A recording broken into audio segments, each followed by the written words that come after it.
So with that, I would like to say welcome and mahalo to our panelists today. We're pleased and very privileged to have Dr. Gerard Akaka, Dr. Kaʻohimanu Akiona, Dr. Leanne Heely, and Mr. Benson Medina. We will also be inviting Dr. Minor to join us. She's with patient at the moment, but she will get online with us as soon as she can. And I wanted to start today's conversation by asking our panelists to discuss what the leading causes of death and illness are in our Native Hawaiian population. And are these health issues genetic and hereditary? And their broader thoughts on that subject to launch. And panelists, whoever would like to start, please feel free to start. For our audience, I'm hoping that we can have our panelists enjoying a talk story session with minimal interruption by myself as moderator. So mahalo. Mahalo, Dr. Akaka here. For my other panelists, I hope it's okay if I go because I was able to get some data. And so this is for Hawaii County data. This is from 2019 to 2023. And who would be surprised to know that cardiovascular disease is #1?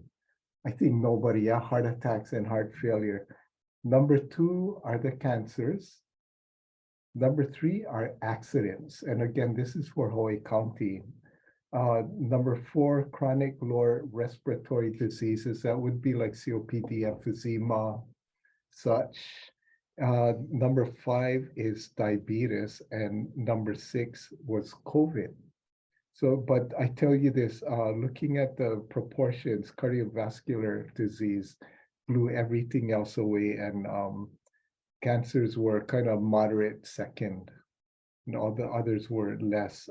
Interesting, stroke wasn't on the list of the top 6, yeah, but it still is a big concern for us. And that was Hawaii County, but I would say from this, the information I have, all the counties kind of the same, yeah? So I think we could say for the state. Okay, thanks. If anyone else wants to chime in. Mahalo nui, Dr. Akaka. I'll go ahead and share with the group, Jacqui, I'll go ahead and share with the group from a perspective, 2 perspectives, the Community Health Center perspective, and then going back a few years prior to the Community Health Center work I've been involved with, the Blue Zones Project. And the Blue Zones Project, I learned interestingly that there's a study, the Danish Twins study, that for the first time in history, our children's lifespan will be shorter than that of their parents. So my keiki lifespan are at risk due to a number of different factors. And this addresses Jacqui's question, is it genetic or environmental or what other factors? So that's the perspective that I will bring in today's webinar, because mainly my work has tailored around that perspective. In terms of the Community Health Center, the work that I've been blessed to lead has been through a team of community health workers. Primarily, we focus in 2 areas: prevention, education, and then modeling that education. So for example, hypertension, we are capturing blood pressure numbers. So we sit with an individual, regardless of whether they're a patient of the health centers or not. The main focus is to create awareness, share education, which hopefully may lead to behavior change over time. So I'm sharing this perspective, and I'll open it up to Benson or Dr. Akiona. Thanks, Leanne.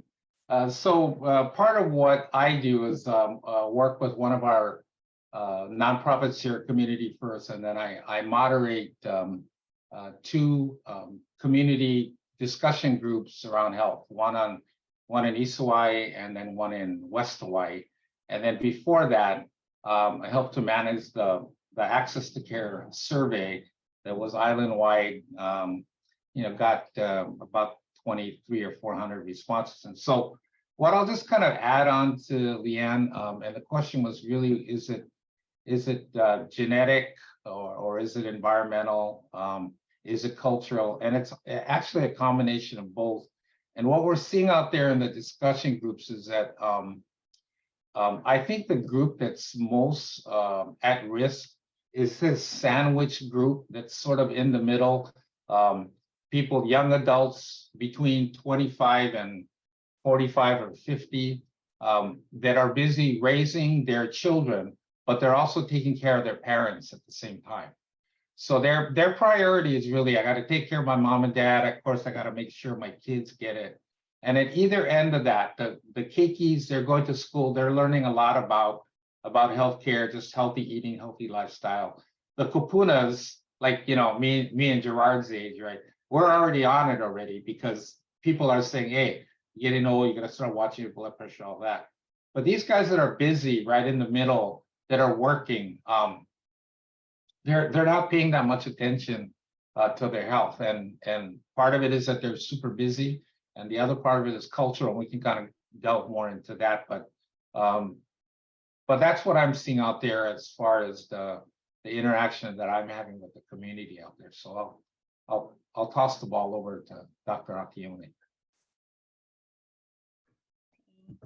Thank you for that. And actually, so I can speak to a lot of that. So actually back in the day, early when I was still in undergrad, we were talking about, Native Hawaiian genome. And there was a floating theory that the same genetics that allowed us to survive that long trek across the Pacific, and then subsequently kind of a bunch of the challenges that we faced when Western diseases came. So, essentially what the way that changed our gene pool may have predisposed a lot of us to like things like diabetes, cardiovascular disease, cancers. And so kind of like the same strengths in one situation became kind of a liability in another in like research rich settings. So our current like American diet and how things had changed. And so that was the working theory back in like 2004 when we were still finishing all the genome stuff. And so that was at that point, we still had a lot of our Kauka around, and we started looking at congestive heart failure, trends in cancer patient, in cancer, in how early we were being diagnosed and how we were progressing through the treatments. And so I was involved in part of that work, creating the patient navigation program, which then subsequently became the community health worker, because we recognized that part of it might have been some of the genetics, but a lot of it really was environmental. A lot of it was how we were navigating or being pushed through the care system. And so a lot of it was not necessarily the fault of the patient. It was maybe some of our genes. We recognize cancer, for example, as a multi-hit issue. So there's multiple things that contribute to what happens, but how we get the patient to the care in a timely manner, how we educate them so that we get them proactive care, how we, kind of help them so that there's no delays in the care, and then how we support the family, it really, really mattered. And so that kind of, led into the community health worker model, where we know that essentially the long and short of all of our health issues is there's a little bit of our genetics, there's a little bit of our family makeup that kind of is maybe writes a part of our story for us, but a lot of the story, a lot of the content in it, it's our access to care. And so, I'm glad that Benson brought up the access to care, because a lot of we have a lot of the work that we did in street medicine, for example, we were finding that access to care was huge. This was really, really important.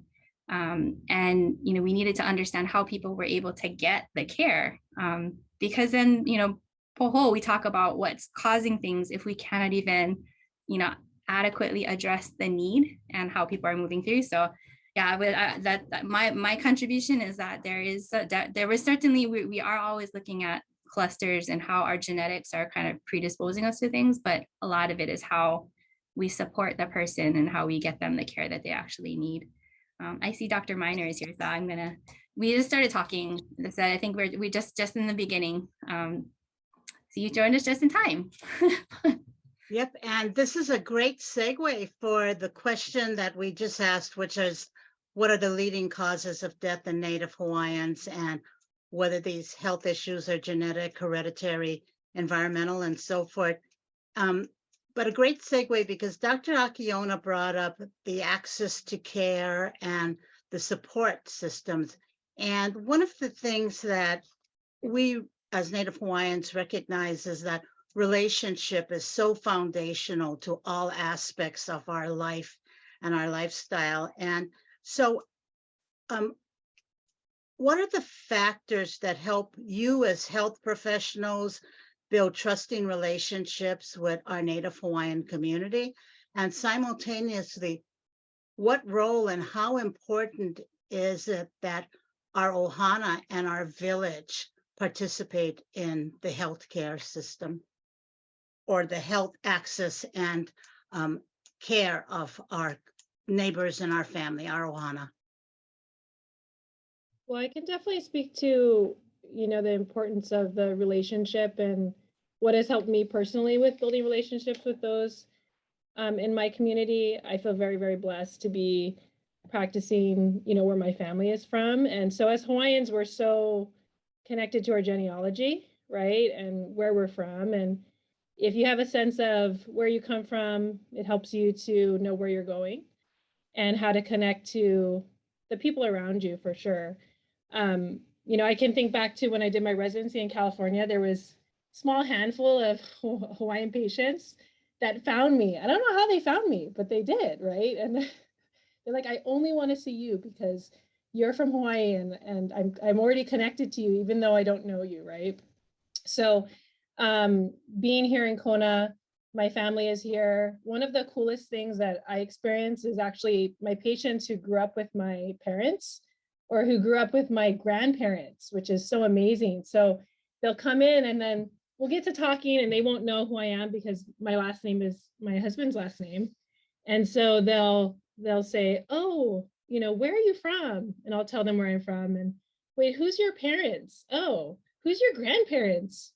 Oh my gosh, I know them, and so then they only really want to come and see you because they feel so connected to you as your ohana, and so it's a really, really special bond that you can have with patients, and it really connects them to what you're saying. So they really take what you say to heart because it's like they're hearing it from their family members, right? So that to me is super special.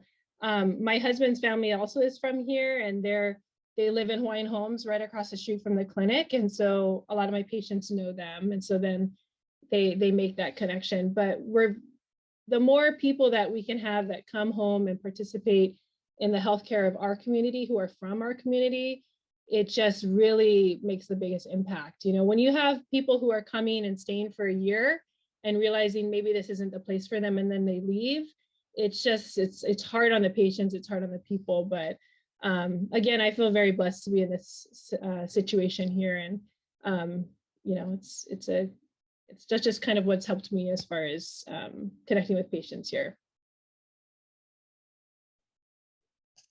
I'll expand because Dr. Miner, so good to see you, Dr. Miner. And again, this comes from the perspective of my work with the Community Health Center. And so Dr. Akaka referenced number 6, right? Leading causes of death specific to Hawaii County was COVID related. And what I'll share now, I relied on building trust specifically with leaders and villages of La'iopua community. Many of my dear friends and colleagues reside in La'iopua, so that was a blessing. But during COVID, recall that the state had certain protocols in priority, starting with our kupuna in terms of vaccine awareness and administering vaccines. Because we were an FQHC, we were able to break from that protocol and support special population, quote unquote. So I saw that as a beautiful opportunity to support our Native Hawaiian community and advocated to my boss, Richard Taft, in partnership also with another trusted colleague on Kaualilau. And we launched in partnership with the leaders of villages of La'iopua, the Maka'ala campaign, creating that awareness. We want to build trust, but to do that, we have to educate, share information, offer a safe space for individuals to ask questions. The vaccine was new, a lot of misinformation running throughout different communities. So the Maka'ala campaign allowed us as a health center to prioritize Native Hawaiian communities that were at risk and provide education through trusted relationships. And when we talk about the accessibility, Benson brought up the accessibility to healthcare. It's critical that we build trust We have to have pilina. Otherwise, I look at it as I'm failing as a leader to help remove some of the barriers or stigma around fear towards coming forth and seeking healthcare. So I'll stop there and hand it over to Dr. Akaka. Yeah, thank you. The Pilina thing, and then another thing that Dr. Miner mentioned is about the health professional pipeline, right? Having the kids from that area come up and then become the healthcare providers. But for the Pilina, yeah, heck yes, that's big. I still have friends who are even doctors saying, "Hey, I need one cardiologist who's good, right? Who has had that, right?" And it's because who do you trust, Gerard? And who do you think is good? Who do you think would be a good fit for me or my mom? And these things are all deal breakers, whether they're going to seek care, whether they're going to comply. I would say that I have some patients, 20 plus years, and the relationship is a big thing because I can have the tougher conversations in end of life advanced care planning and can have it in a tone that is comfortable. And when my patient, the blood pressure, diabetes goes out of control, I don't get mad. I just, because it's like that relationship is there. And I think that's important. For me, honestly, when I see young people, I this might be right or wrong, but I think like, wow, this is like my nephew. And so the uncle tone comes in, or the auntie or uncle tone comes if someone's older to me. And I don't know if it applies to everyone, but for me it does, because aloha comes out in different ways for people that it helps me connect better, faster. And just a quick one on the health professional pipeline, like, man, Dr. Miner, that's one good story, and how fortunate for the people of Kona, yeah. She's a star. And so, but we need more. And I think the Hawaiian kids, the young people might think the mountain is too big, not smart enough. And I think we need to work in a way so they don't have that. And I think it's some of seeing people, doctors like Dr. Akiona and Dr. Miner and even me, and they'll think, oh, I can do that. I think the mountain is less big because we have people who have gone before us and they kind of broke those barriers. So maybe I should try. Yeah. Okay. Thank you. No, that's awesome. And again, you all are having such great conversation and leading the path for me and helping to bring up some concerns and questions that we have. And I think all of you have touched upon in some aspect that there's this tendency, for lack of a better word, of stereotyping Native Hawaiians. And in some cases, we blame ourselves and or others blame and shame us for the health challenges that we as a people face. And I know that Dr. Akiona spoke about the genetics and some of the aspects that we hereditarily face and so forth. So what do you see as some pathways to overall good health in our Native Hawaiian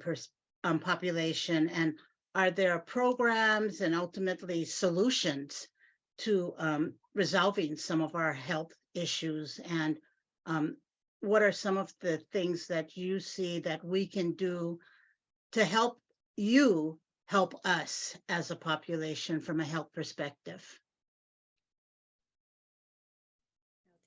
I'll take this one if I can, because we talk about a lot about what we did. So, I mean, during the pandemic, I was a small private practice. I was with Premier, and we did a lot. So we were trying to do as much as possible with the limited resources, right? And so we had time finally to kind of process through everything that we saw in all the different resource settings and in all the different high-risk communities. Really what it was a lot of people just need to be heard, and we needed to figure out ways to get the people seen. Initially it was, we were taking this approach in homeless medicine, right? So it's like, meet the people where they're at, figure out what they need, give them as much as they can, as you can in that moment. Don't assume there's going to be continuity of care. What we're seeing, what I saw over the course of the pandemic is that's true for almost everybody now. So, the same kind of heartbreaking moments that we're having where it's like, I got to do as much as I can in this moment because I might not see these people again. We got to, we're realizing that same kind of urgency has to be applied to regular people at this point. We lost a lot. So we talked about, a lot of the difficulty of not being able to be around people, about the socialization and all that stuff. But we also lost a lot of kind of time in our offices with our patients. And so, we talked a little bit amongst ourselves as colleagues, just, our patients could handle without us for a little while, but we were running out of credit, right? So it was at that point, and 2 years out, we couldn't put off stuff anymore. And the true magnitude of the loss isn't just the office visits, it's those one-on-one times where they were sharing their updates on their grandkids, on where their kids were, all the little moments that we lost. We kind of understood now, like how much of the not just clinical stuff that we were missing. It was the human stuff as well.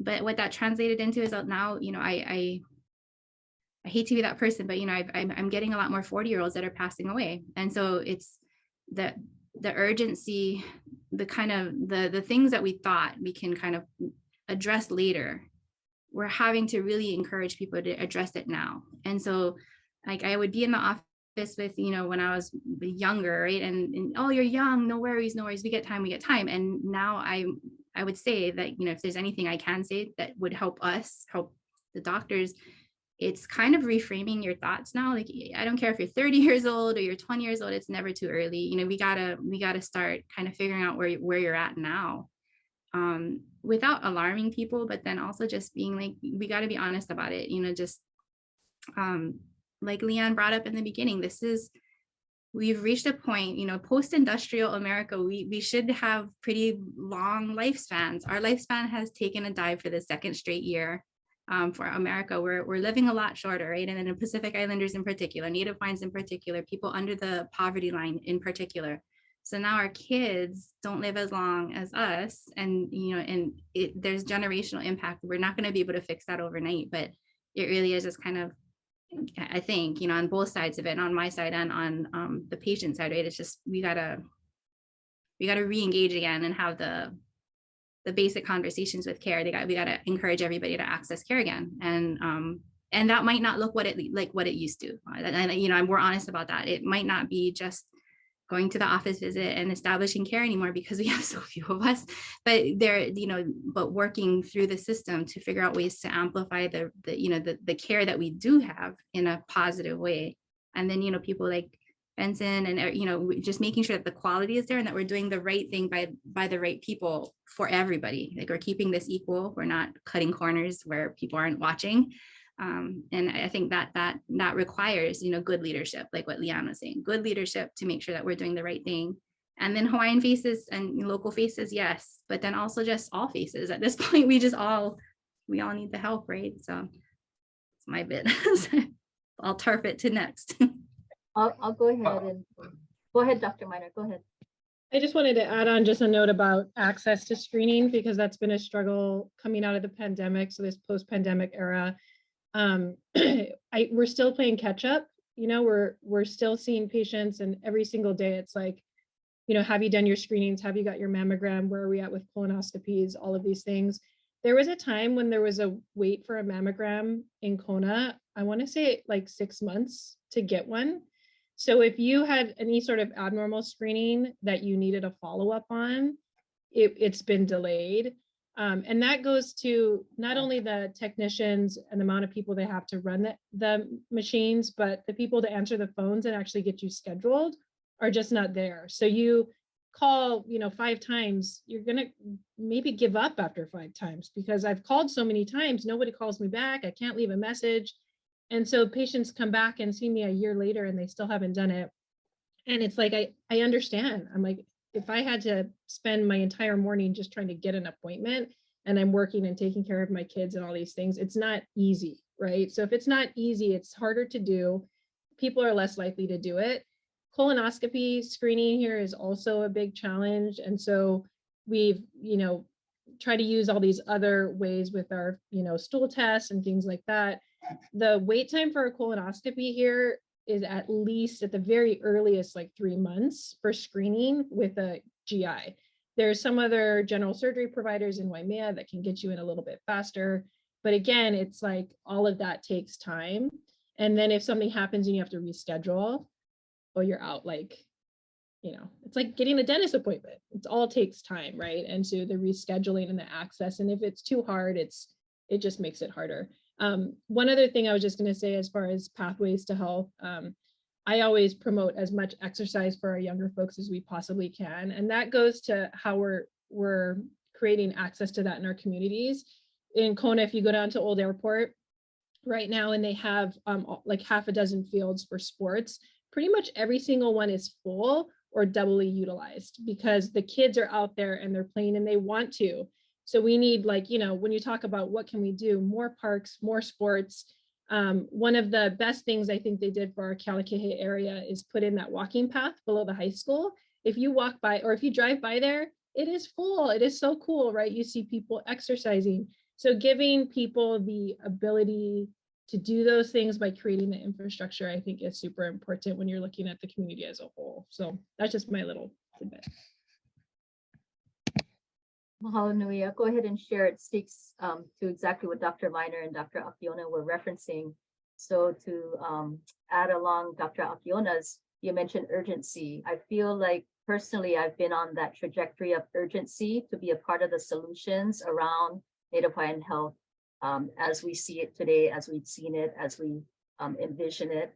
In Blue Zones, specific to that study I referenced, how much does genetics play in one's lifespan? That study specifically quoted 20%. They quantified it for me in my brain. I could wrap around, oh, okay, so 20% of who I am genetically will determine my lifespan. That left another 80% to our natural environment. And this is what Dr. Miner speaks to.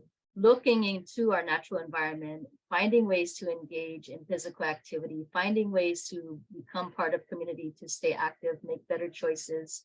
That urgency, I've maintained a commitment to being a part of the solutions around the built environment. We call that social determinants of health here at Hawaii Island Community Health Center. So it's vital that we share our mana'o, share experience, connect, and create space. I always reference, let's create seats at the table for other Native Hawaiian leaders who want to be a part of our careers, our pathways, get engaged, become involved, similar to mentorship, so important. So when we consider now the global pandemic, as Dr. Akaka has referenced, making that list in Hawaii County of a leading cause of death, studies now show one's lifespan is determined to some extent based on zip code. So I believe we have about 21, 22 zip codes on our moku. So if we were to section out each district, what does that tell us then? And so urgency, in my mind, just exponentially went through the roof. So coming together in our multi-sector groups, Dr. Akaka and I and others on this call, we've worked together across partnerships to address solutions that Jacqui has questioned. What are solutions? It's really coming to the table using our strengths from where we each sit and serve respectively. Yeah, mahalo. Oh, that's excellent, because you both touched upon, or all of you touched upon to some extent, the impact of poverty, as well as the broader socioeconomic provisions. So when we talk about zip code, for example, we know that there are some zip codes where they don't have parks and infrastructure to support this, where they don't have the rural access to healthcare that we need. And that, you know, Dr. Akiona, as an example, is going out into the community to find those pockets where we're lacking those resources and so forth. But another thing that comes to mind is when we talk about health, we also need to integrate well-being and mental health and so forth. And we know that alcohol and substance abuse plays some role in this, but I was recently reviewing a statistic, and this goes back to what some of what Dr. Akaka and Dr. Heely have talked about, where I found that Native Hawaiians have a significantly higher suicide rate than other ethnic groups. And this is especially true of that young 15 to 24 year age males. So what kind of systemic problems do we face, and what kind of systemic changes can we make to address some of these mental health well-being issues? And what role do you see that playing in overall health for Native Hawaiians? I wanted to address this real quick before we get the scientific version of it, because the conversations that I'm having in these community groups, they're not very scientific, right? So they're just lay people. And when I ask them, all right, so what is your main issue with healthcare? And we talked post-pandemic, we talked a lot about mental health, right?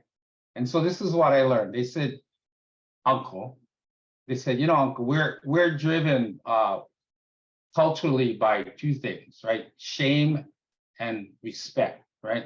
We don't want to be shamed, but we want to be respected, right?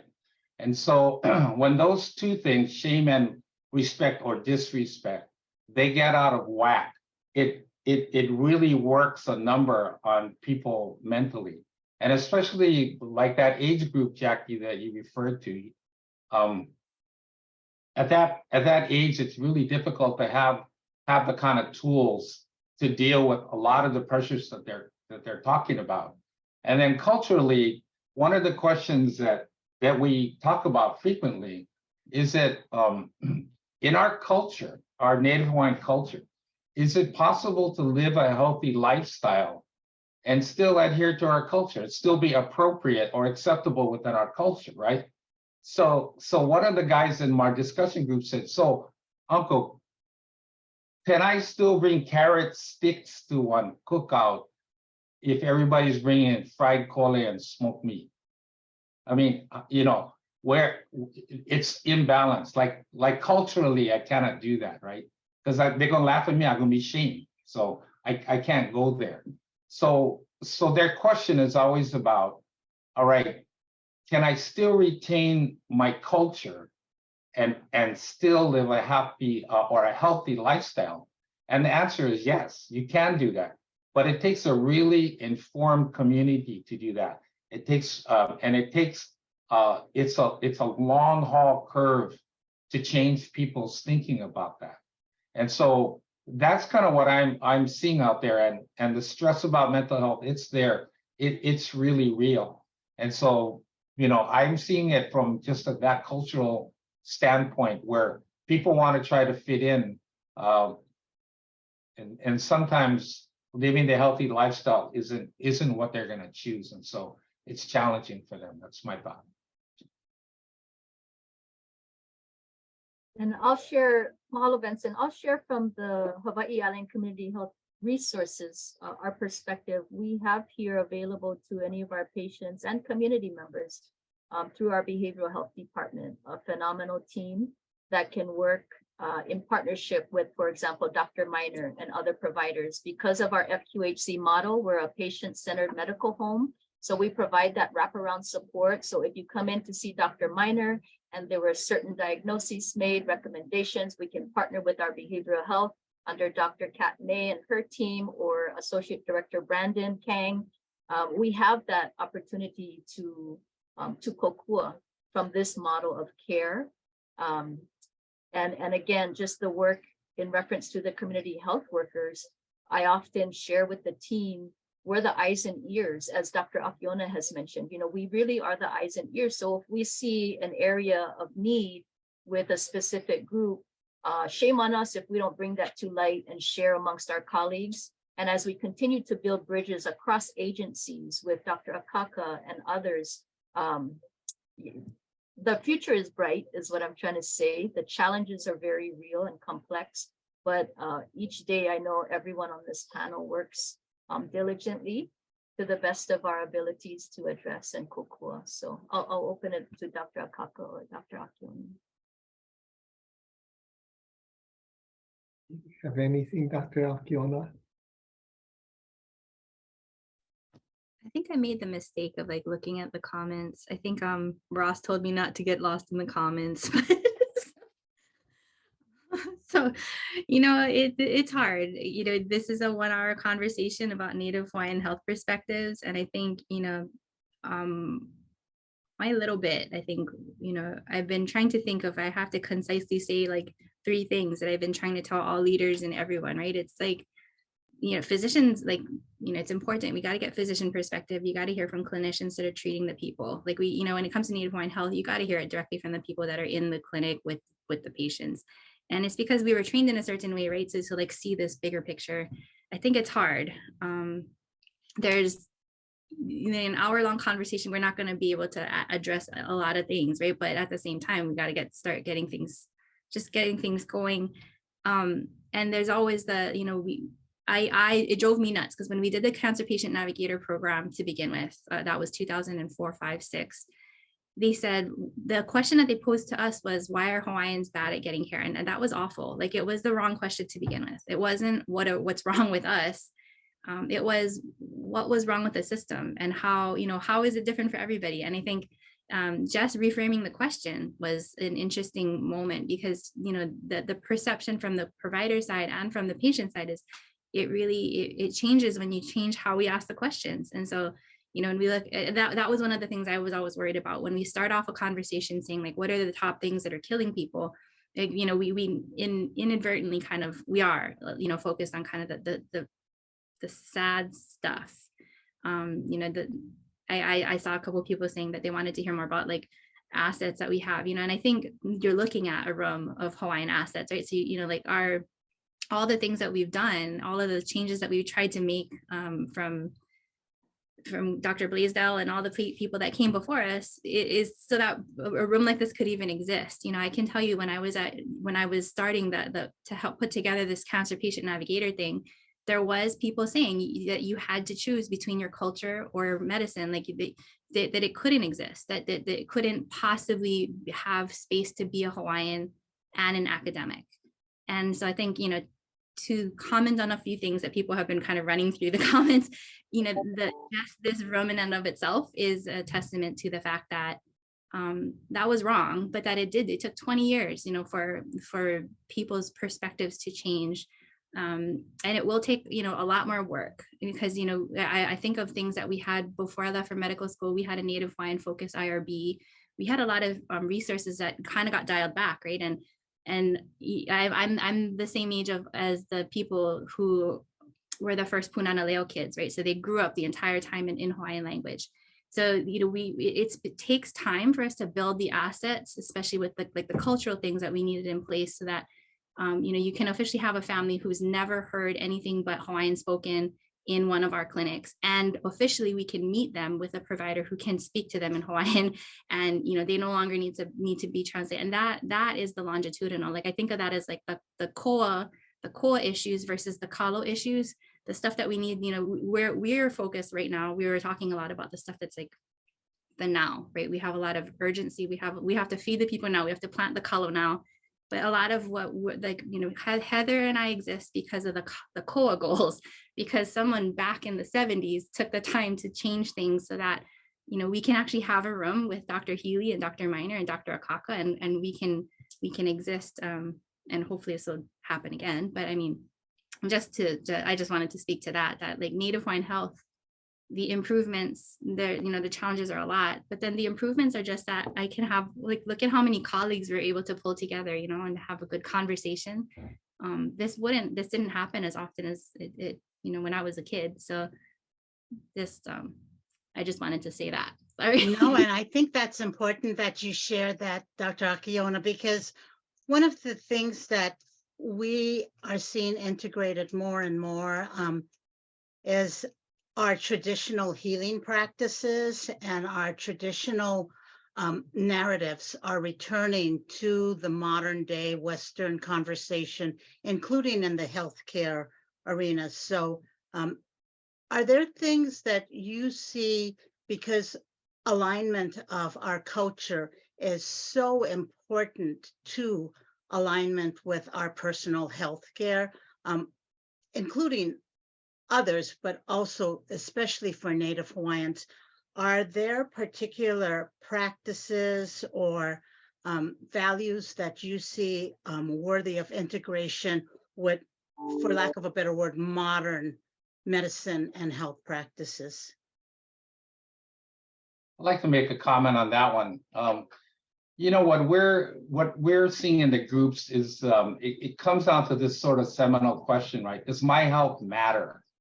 Does my health matter? Because especially in this group that I was talking about earlier, the sandwich group that has kids and they have parents, right?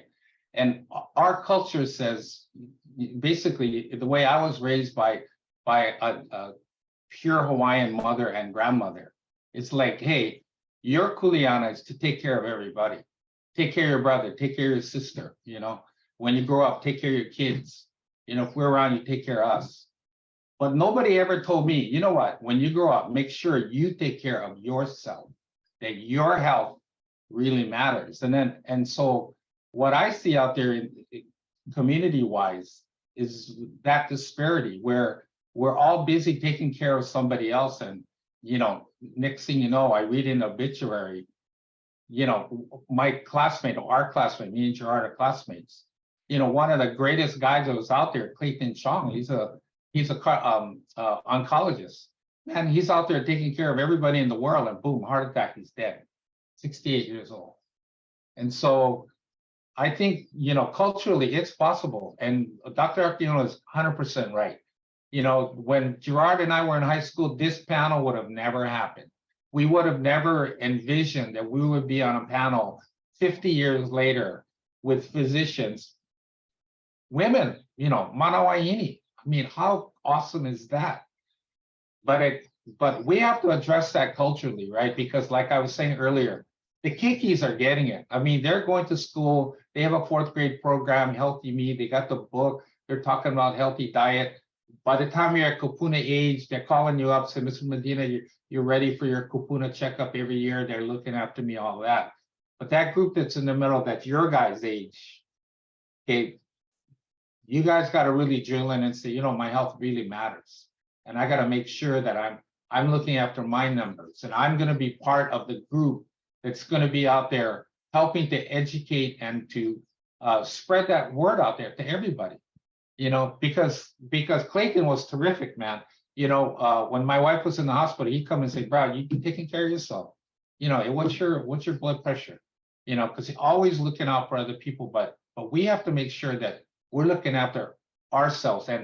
And culturally, for me, that's kind of adverse to how I was brought up, where I don't really matter that much. Everybody else, my job is to take care of everybody else. So I just wanted to make sure that I got that out, because that theme, I see that every single week in the community discussions that we're having out there. Does my health really matter?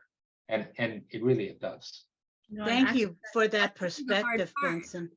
Because I think it's been like, you know, for us, getting like we were having such a hard time like having people advocate for themselves, because a lot of us were raised that way, like no matter. And I'm like, uncle, it matters. You like, it all matters. And then they tell me, doc, no worry. And I'm like, you know, it's hard, because you're exactly right. It's been like just thousands and thousands of conversations telling people, not only do you matter, but you deserve better. Like we all deserve better.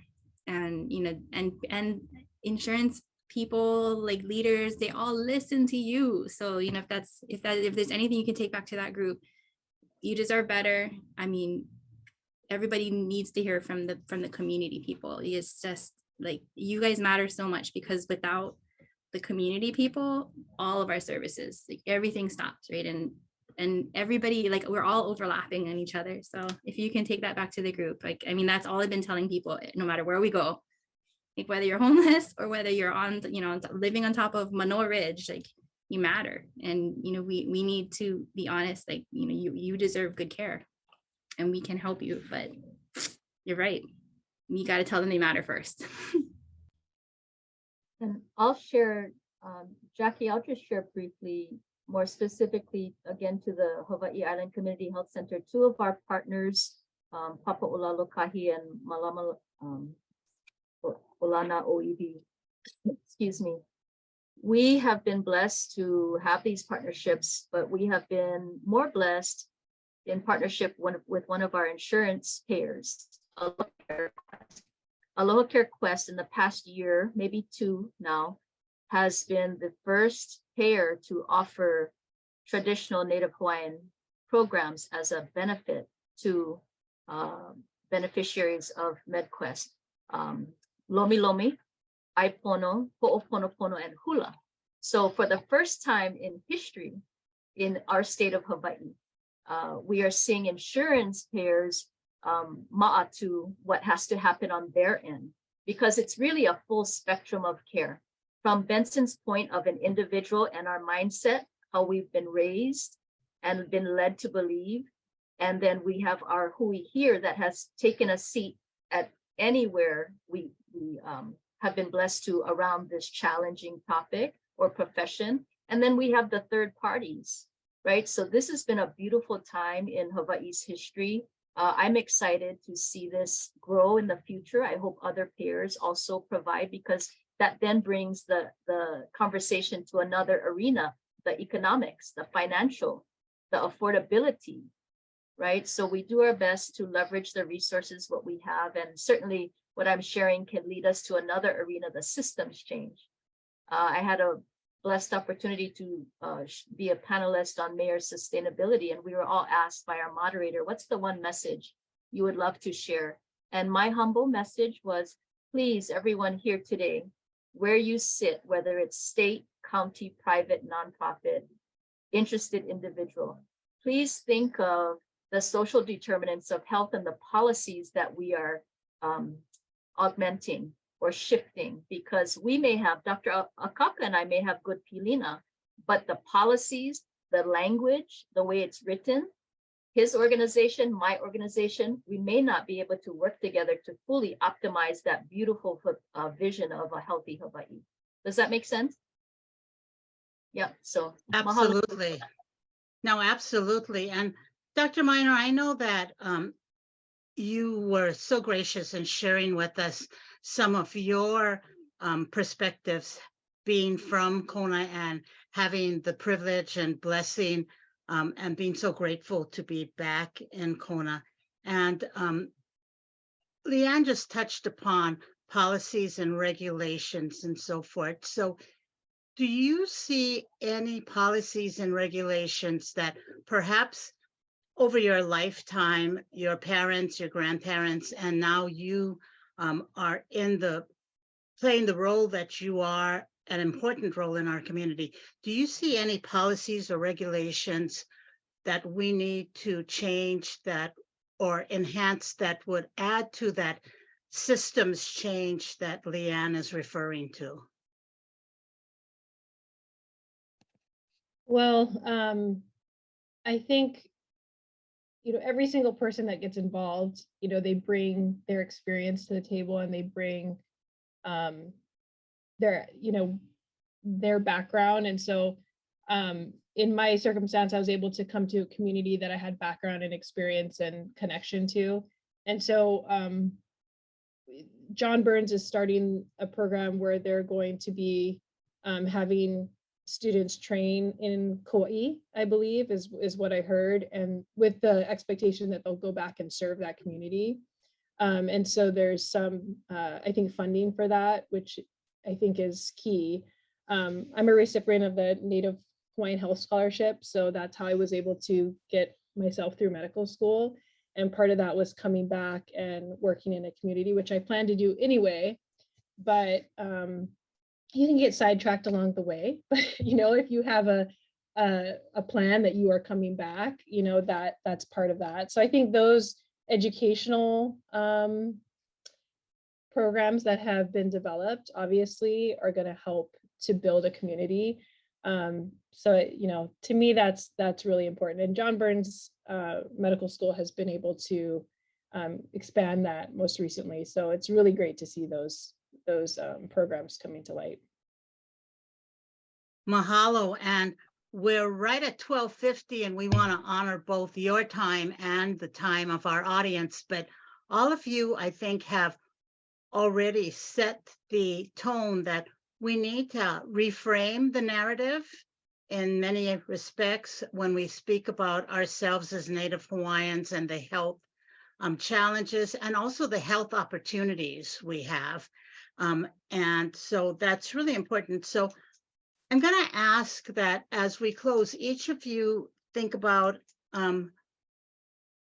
again, the policies and the regs that you see can lead to systemic changes, but also how do we share the successes and the role models who exist? I mean, all of you are role models and you're sharing your mana'o and offering your time from your busy schedules to be here today. So I'm wondering if we could have our closing conversation talk about that with the expectation and aspiration and hope that our audience will each have learned something from today's segment that they'll take away with them and start a bigger conversation in our community, because that's what our Native Hawaiian Perspectives webinar series is about, is to introduce new and differing perspectives, but also to engage and encourage our community to have those larger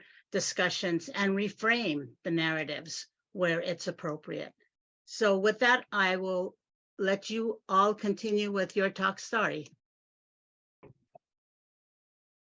You know, if I could just very quickly because of time, yeah, but listening to the others, there were 3 points, and if it is reframing narratives, there's one thing when Benson was talking about bringing kole and smoked meat.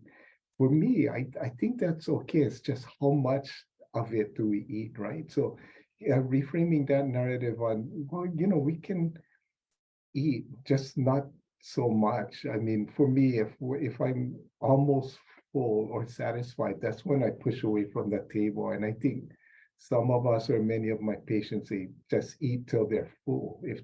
So anyway, that's one. The other thing is for reframing is the work that Leanne is doing with the community health workers, the CHWs, and at Queens, same thing, but we use the term navigators. But for what Dr. Miner and even Dr. Akiona, spending time following up, checking what's that mammogram that I ordered done, so that next year we'll know it's done. For me, that's a team can help. Not CHWs can look and they can fill in all of these things so that when they see the Dr. Akionas and Dr. Miners, they can relax and kind of talk story a little bit and take care of the higher level things, because the important other things are taken care of with the team, who, by the way, have same color, they talk the same, they look the same, they came from the same place. So all of the Pilina factors would be, and I think that those are the 2 reframe things. Yeah, the no need eat too much, back away from the table when you're satisfied, use of community health workers and such. Okay, mahalo.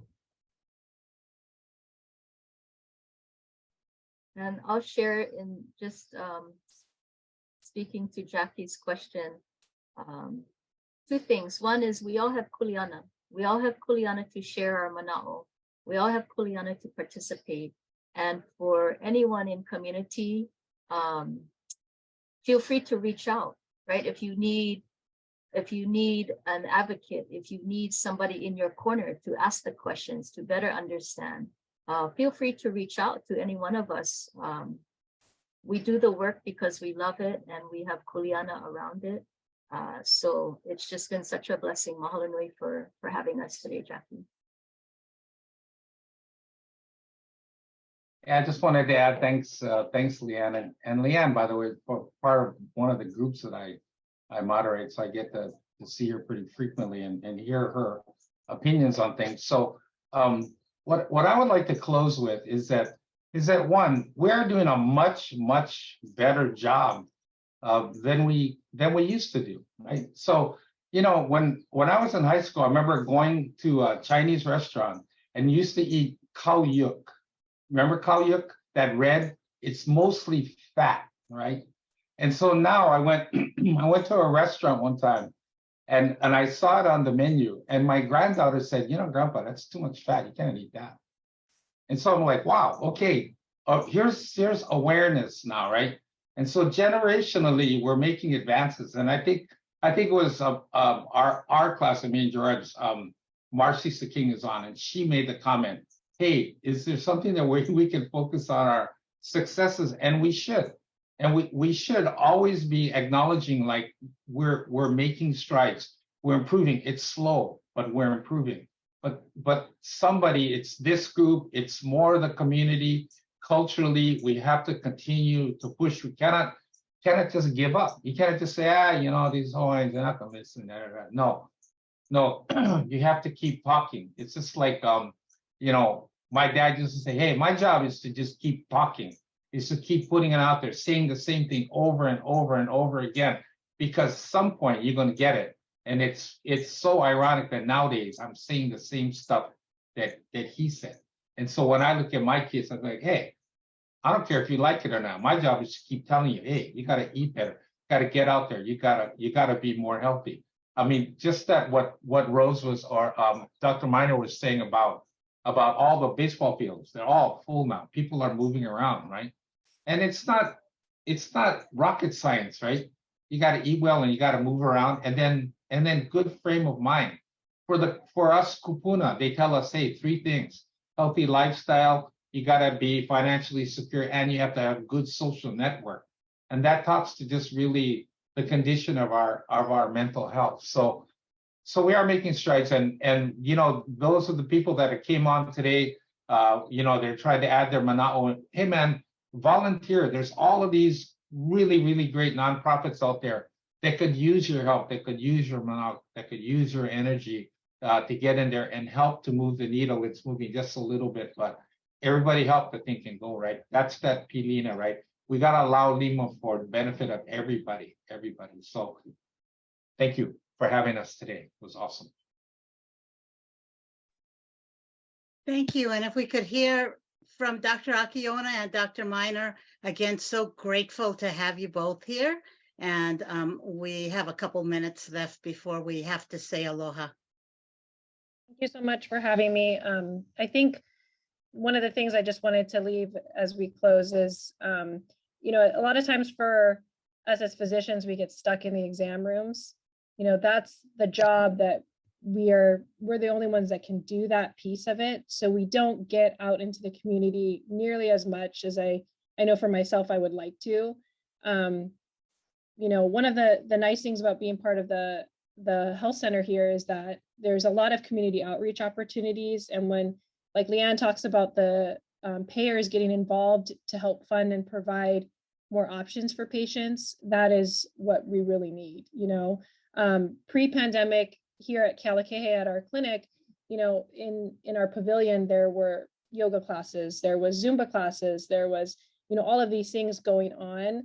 And unfortunately, with the pandemic, what happened is a lot of those fell away. And so we lost that connection that really was like just rolling, it was going and it was building. And there was a lot of outreach to the Hawaiian Homes subdivision, and all of those people that live there were coming and using the health center, which was really fabulous. And so we have a lot of work to do. We have to get back, boots on the ground, back connecting with the community.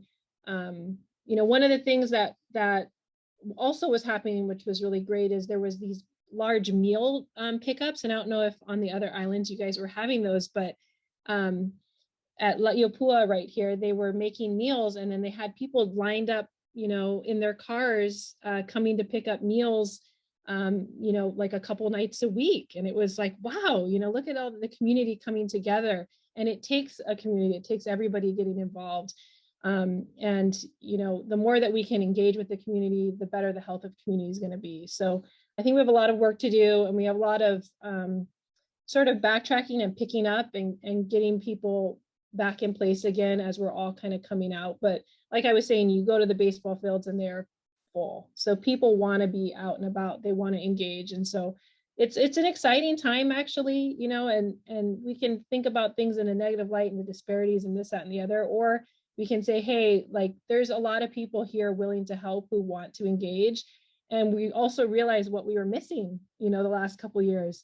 And so in that respect, it gives you even more motivation. So I think, you know, thank you for you know, including me, and excited to see where the next couple of years take us. Mahalo. And Dr. Akiona, I'm going to have you be the cleanup batter, and mahalo to our audience. And we will see you at our next webinar. Look for our notices. And with that, Dr. Akiona, we're already a couple of minutes over, but I want to give you the opportunity to bring us to a wonderful closing. Thank you for having us. I know, thank you for letting me be a part of this. It's really nice to always be in a room with people that are, you know, we're all contributing to the same conversation. I like to think of it in, we have the C's, right? So I think the important thing has always been community, your consistency, compassionate care, and connectedness. Those have been the three, you know, the bunch of stuff that we all have to keep on, get at the top of our mind. I think one of the things that I really need to, you know, if you guys can take away anything, was that in order for us to have good progress, we actually do occasionally need to be critical of what's going on. So, you know, for appropriate good solutions to be made, like if we're going to actually like hit that ball correctly, we need an accurate kind of understanding of what actually is going on. And that, you know, that I think is where, you know, the bigger conversation needs to go is, you know, all of the things, all of the good intent is good. It's the execution part now, right? And so just in order for us to move forward and really reweave that safety net that we all need, it's going to take some critical looks at things, and it's uncomfortable. And I want you guys to know that it might feel uncomfortable, but that's okay, because part of, it's like Heely here, we need some of that energy. We need to, in order to progress, sometimes we need the lava to flow. Yeah. So that's my thought, just that, you know, please feel free to reach out. I am available. I will answer any questions. And I really just appreciate the time that everybody took to sit and listen to us kind of talk story. And thank you, Jacqui, and thank you to the HIEDB. Mahalo from Kohala Coast. Come visit me anytime. Thank you. Mahalo nui, everyone. We look forward to our next webinar, and some ideas popped up today that you'll be seeing in our moving forward segments. Thank you so much. Aloha.